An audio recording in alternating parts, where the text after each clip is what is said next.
السلام علیکم دوستوں، امید ہے کہ آپ تمام لوگ خیر وافیت سے ہوں گے اور اپنے رب کی عطا کردہ نعمتوں کے شکر گزار ہوں گے۔ دوستو، جیسا کہ ہم اپنی تمام تر پچھلی ویڈیوز میں آپ کے ساتھ مختلف پراسرار کہانیاں شیئر کرتے رہے ہیں جو ہمیں مختلف دوست احباب اور آپ کی طرح کے ویورز سے موصول ہوئی ہیں۔ آج کی کہانی بھی ہمارے ایک دوست نے شیئر کی ہے اور یہ کہانی بھی کوئی ایک عام کہانی نہیں بلکہ بہت ہی خوفناک کہانی ہے۔ دوستو، یہ کہانی جس انسان کی ہے وہ ایک سادہ محنتی غریب کسان تھا۔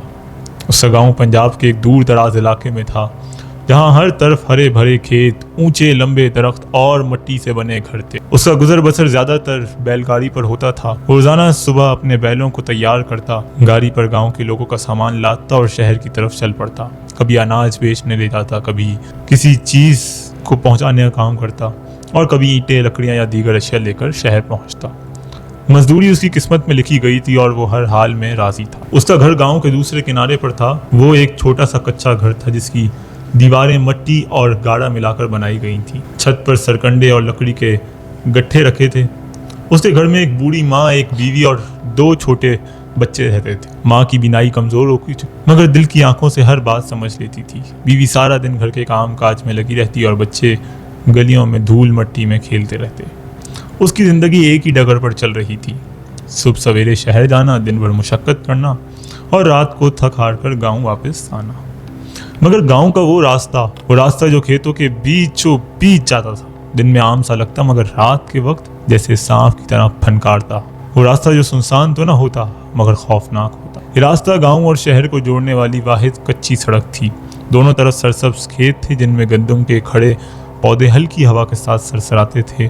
کبھی کبھار کھیتوں میں کھڑے درخت ہوا کے جھونکوں سے اس طرح ہلتے جیسے کسی کے سائے آ جا رہے۔ دن میں تو کسان ان کھیتوں میں کام کرتے نظر آتے مگر رات کے وقت ہر چیز بدلی لگتی۔ گندم کے کھیت اندھیرے میں کسی دیوار کی طرح کھڑے رہتے، درختوں کے سائے زمین پر خوفناک شکلیں بناتے اور ہوا کی سنسناتی آوازوں میں جانے کون سی سرگوشیاں شامل ہو جاتی۔ گاؤں کے بزرگ کہتے تھے کہ یہ راستہ پہلے کبھی کسی شاہی قافلے کا پڑاؤ ہوا کرتا تھا۔ پرانی کہانیاں سنانے والے دعویٰ کرتے کہ یہاں کسی وقت کوئی خوفناک آب رہا کرتا تھا جو رات کے وقت راہگیروں کو بہکاتا، ان کے پیچھے چلتا اور کبھی کبھار کسی مسافر کو گم کر دیتا۔ مگر اس کسان کو ان باتوں پر زیادہ یقین نہ تھا۔ وہ ہمیشہ کہتا، بھائی جو راستہ دن میں سیدھا ہے وہ رات میں ٹیڑھا کیسے ہو سکتا ہے؟ مگر یہ بات کہنے کی حد تک تھی۔ وہ رات جب سب بدل گیا، اس دن وہ مزدوری میں دیر سے گھر واپس آ رہا تھا۔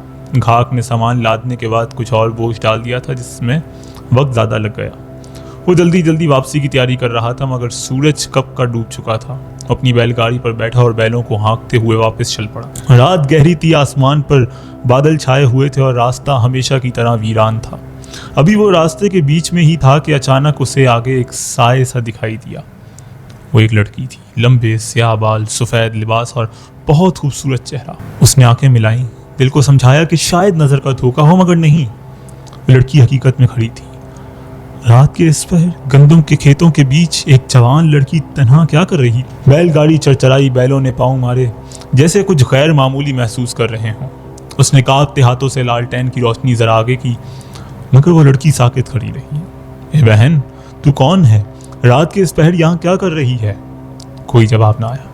وہ لڑکی بس خاموش کھڑی رہی۔ اس کا چہرہ سپاٹ تھا اور نظریں سیدھی اس پر جمی ہوئی تھی۔ اس کی آنکھوں میں ایک عجیب سی چمک تھی جیسے جلتے ہوئے انگارے۔ اس کی ریڑھ کی ہڈی میں سنسناہٹ دوڑ گئی۔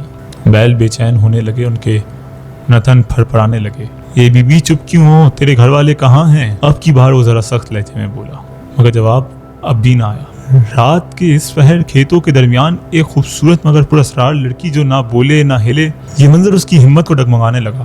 اس نے دل میں سوچا کہ شاید یہ کوئی مسافر ہے، شاید کسی مصیبت میں ہو، مگر پھر خیال آیا اگر واقعی اسے مدد چاہیے تھی تو یہ بول کیوں نہیں رہی؟ کچھ لمحے گزرے اور اس نے محسوس کیا کہ ہوا کی سرسراہٹ بڑھ رہی ہے۔ کھیتوں میں ہلچل سی ہونے لگی تھی، درختوں کی ٹہنیاں سائیں کر رہی تھی جیسے کوئی ان کے درمیان سے گزر رہا ہو۔ بیل اب بھی بے چین کھڑے تھے۔ اس کو لگا کہ یہ معاملہ کچھ اور ہے۔ خوف کی ایک سرد لہر اس کے بدن میں دوڑ گئی۔ اس نے بے اختیاری بیلوں کو چابک ماری اور واپسی کا ارادہ کیا۔ جیسے ہی وہ گاڑی موڑنے لگا، دل دہلا دینے والا منظر سامنے آیا۔ وہی لڑکی اب اس کے سامنے کھڑی تھی مگر کیسے؟ وہ تو ابھی پیچھے تھی۔ اور اس نے تو گاڑی موڑی بھی نہیں تھی مگر وہ اب اس کے راستے میں پھر آ گئی تھی۔ ویسے ہی سپاٹ چہرے کے ساتھ اس کے ہاتھ سے چابک گر گیا، اس کا دل دھک دھک کرنے لگا، ماتھے پر پسینے کی بوندیں چمکنے لگیں۔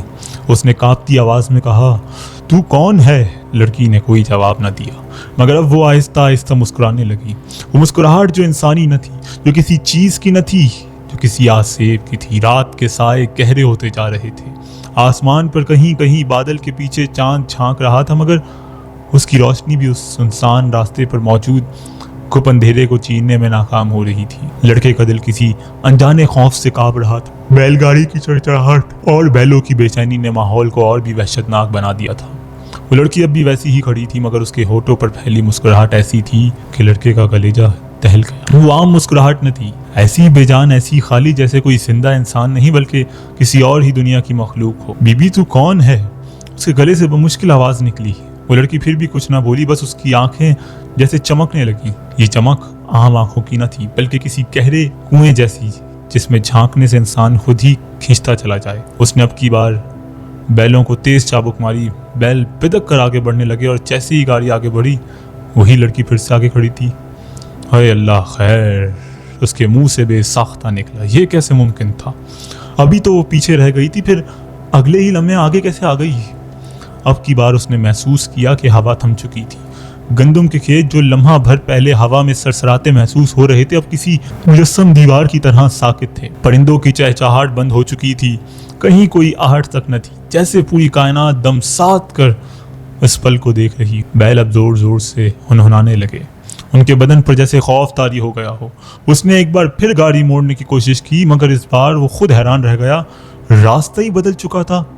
وہی کچا راستہ جو گاؤں کی طرف جاتا تھا اب غائب ہو چکا تھا، اس کی جگہ ایک سنسان ویران پگڈنڈی تھی جو گھوپ اندھیرے میں کہیں دور جا رہی تھی۔ اس کا سانس جیسے رک گیا، وہ بار بار اپنی آنکھیں ملاتا ارد گرد دیکھتا مگر جو کچھ وہ دیکھ رہا تھا وہ ناقابل یقین تھا۔ اے اللہ، میں کہاں آ گیا ہوں؟ اس نے کانپتے ہوئے خود سے کہا، مگر یہ سب کچھ حقیقت تھا، ایک بھیانک حقیقت۔ اب کی بار وہ لڑکی جب تک ساکت کھڑی تھی آہستہ آہستہ چلنے لگی۔ اس کے قدم اس کی طرف پڑ رہے تھے مگر زمین پر کوئی آہٹ نہ تھی، کوئی چپ چاپ آ رہا ہو، جیسے وہ چل نہیں رہی بلکہ ہوا میں تیر رہی ہو۔ اس کے ماتھے پر ٹھنڈے پسینے کی بوندیں چمکنے لگیں، اس کے بدن میں خون جیسے جمنے لگا۔ ہٹ جا میرے راستے سے، اس نے ہکلاتے ہوئے کہا مگر جواب میں خاموشی رہی۔ لڑکی قریب آ رہی تھی، اس کا چہرہ واضح ہونے لگا تھا۔ اس نے دیکھا اس کے پاؤں تلے زمین نکل گئی۔ لڑکی تو عام انسانوں کی طرح نہیں تھی، اس کے چہرے پر جیسے گوشت نہ تھا، آنکھوں کے ہلکے اندر دھسے ہوئے اور چہرے پر ایک زرد وحشت ناک سی رنگت تھی، جیسے وہ صدیوں سے یہاں بھٹک رہی ہو، جیسے وہ زندہ نہ ہو بلکہ اور کسی اور جہان کی مخلوق ہو۔ اس کے منہ سے بے ساختہ چیخ نکلی، بچاؤ اے اللہ، اے رسول اللہ! مگر حیرت کی بات یہ تھی کہ اس کی چیخ جیسے کسی دیوار سے ٹکرا کر واپس پلٹ گئی۔ آواز ہوا میں تحلیل ہو گئی ہو، جیسے اس راستے پر آوازیں قید ہو جاتی ہوں۔ لڑکی اب محض چند قدم کے فاصلے پر تھی اور اس نے ایک آخری کوشش کی۔ اس نے جلدی سے بیل گاڑی کو موڑنے کی کوشش کی مگر بیل جیسے زمین میں دھس چکے تھے، وہ بدک رہے تھے مگر ان کے قدم ہلنے کا نام نہیں لے رہے تھے، جیسے کوئی غیر مرئی طاقت انہیں روک رہی ہو۔ لڑکی اب اور قریب تھی اور جیسے ہی اس نے اس کی آنکھوں میں جھانکا اسے ایسا لگا جیسے وہ ایک بہت گہرے اور تاریک کنویں میں گر رہا ہو۔ بچاؤ! یہ آخری لفظ تھا جو اس کے ہونٹوں سے نکلا اور پھر سب کچھ اندھیرے میں ڈوب گیا۔ رات کی تاریکی میں کچھ لمحوں کے لیے ہر شے تھم گئی، بیل ساکت ہو گئے، کھیتوں کی سرسراہٹ رک گئی اور اس کی سانسیں جیسے اس کے گلے میں اٹک گئیں۔ اس کے کانوں میں ایک عجیب سی سرگوشی گونجنے لگی، جیسے کوئی دور کہیں سے اسے بلا رہا ہو۔ یہ آواز سرگوشی جیسی تھی مگر اتنی گونجدار کہ اس کا دماغ جھنجھنا اٹھا، اس کے پاؤں میں جیسے جان نہ رہی، وہ بے اختیاری زمین پر گرا۔ اس کے ہاتھوں کی انگلیاں مٹی میں دھستی چلی گئیں، وہ تڑپتے ہوئے اٹھنے کی کوشش کرنے لگا مگر اچانک کیا ہوا؟ یہ آواز اچانک اس کے قریب سے آئی۔ اس نے چونک کر سر اٹھایا اور جو منظر اس نے دیکھا اس کے رونگٹے کھڑے ہو گئے۔ وہی لڑکی اب اس کے عین سامنے جھکی ہوئی تھی، اب وہ پہلے سے زیادہ قریب تھی، اتنی قریب کہ اس کو اس کے چہرے کی تمام وحشت واضح نظر آ رہی تھی۔ اس کی آنکھیں اتنی گہری اور سیاہ تھیں کہ لگتا تھا جیسے ان میں جھانکنے والا سیدھا کسی اندھیری کھائی میں گر جائے گا۔ وہ اب بھی مسکرا رہی تھی مگر یہ عام مسکراہٹ نہ تھی، یہ وہ مسکراہٹ تھی جس میں دھمکی تھی، موت کی بو تھی، جیسے کسی بہت پرانے مردے کی مسکراہٹ ہو۔ چھوڑ دے مجھے، اس کے منہ سے بمشکل نکلا مگر لڑکی نے کوئی جواب نہ دیا۔ تو کون ہے؟ اس نے پھر ہکلاتے ہوئے پوچھا۔ اس بار لڑکی کے ہونٹ ہلنے لگے۔ اس کے ہونٹوں سے ایک سرگوشی نکلی جس کے کانوں میں کسی زہریلے سانپ کی پھنکار کی طرح گونجی۔ میں وہ ہوں جو راستے کا حصہ بن جاتی ہے، جو ہر مسافر کے ساتھ چلتی ہے، جو وہم نہیں حقیقت ہے۔ اس کا دماغ سننے لگا۔ وہ لڑکی اب اور قریب آ رہی تھی۔ اس کا لمبا کالا آنچل ہوا میں ہلنے کے بجائے ساکت تھا، جیسے کسی پتھر پر لٹکا ہو۔ یہ راستہ تیرا نہیں، یہ راستہ میرا ہے، لڑکی نے ایک سرگوشی میں کہا، مگر وہ سرگوشی اب بہت زیادہ تیز اور گونجدار ہونے لگی تھی، یہاں تک کہ اس کے کانوں کے پردے پھٹنے لگے۔ بیل اب زور زور سے ہنہنانے لگے، ان کی آنکھیں خوف سے باہر نکلنے کو تھیں۔ اچانک انہوں نے زوردار جھٹکا دیا اور بیل گاڑی کو کھینچ کر دوڑنے لگے۔ اس نے اٹھنے کی کوشش کی مگر اس کے جسم میں جان نہ رہی تھی۔ بیل گاڑی آگے بڑھ چکی تھی مگر وہ وہیں اکیلا رہ گیا تھا۔ اب وہ مکمل طور پر اس لڑکی کے سامنے تھا کہ اچانک زمین ہلنے لگی، جیسے کوئی بہت بڑا بوجھ اس پر پڑا۔ اس نے خوفزدہ ہو کر پیچھے ہٹنے کی کوشش کی مگر اس کے پاؤں نیچے کی مٹی میں دھسنے لگے، جیسے وہ کسی دلدل میں کھڑا ہو۔ یہ راستہ میرا ہے اور جو اس پر چلتا ہے وہ کبھی واپس نہیں جا سکتا۔ لڑکی کی آواز اب ایک بھیانک کہکے میں بدل گئی۔ وہ چیخنے لگا، مدد کے لیے پکارنے لگا مگر اس کی آواز جیسے کہیں غائب ہو گئی۔ اچانک اس کے پاؤں تلے زمین کھلنے لگی۔ وہ دھستا جا رہا تھا، جیسے کسی گڑھے میں گر رہا ہو، جیسے کوئی اسے کھینچ رہا ہو۔ اس کے ہاتھوں کی انگلیاں مٹی کھودنے لگیں مگر فائدہ نہ ہوا۔ رات پھر سے معمول کے مطابق چلنے لگی۔ ہوا نے کھیتوں کو ہلانا شروع کر دیا، درختوں کی ٹہنیاں جھولنے لگیں، بیلوں کی آوازیں بھی مدھم ہونے لگیں، مگر وہ کہیں نہیں تھا۔ اگلے دن جب سورج نکلا تو گاؤں کے لوگ حیران رہ گئے کہ اس کی بیل گاڑی خود ہی گاؤں واپس آ گئی تھی، مگر وہ خود اس میں نہیں تھا۔ لوگوں نے اس راستے پر جا کر تلاش کیا مگر وہاں کچھ نہ ملا۔ وہ راستہ بھی بالکل عام لگ رہا تھا، جیسے وہاں کچھ ہوا ہی نہ ہو، مگر کچھ پرانے لوگ جانتے تھے وہ راستہ جو دن میں عام لگتا تھا، رات کے وقت وہ زندہ ہو جاتا تھا، اور جو اس پر چلتا تھا وہ کبھی واپس نہیں آتا تھا۔ یہ حقیقت پر مبنی کہانی ہے جس کی پیشن گوئی اور جو اس رات معاملات ہوئے اسے ایک بزرگ نے خود اپنی آپ زبانی بیان کیا ہے۔ یہ تھی اس دوست کی کہانی۔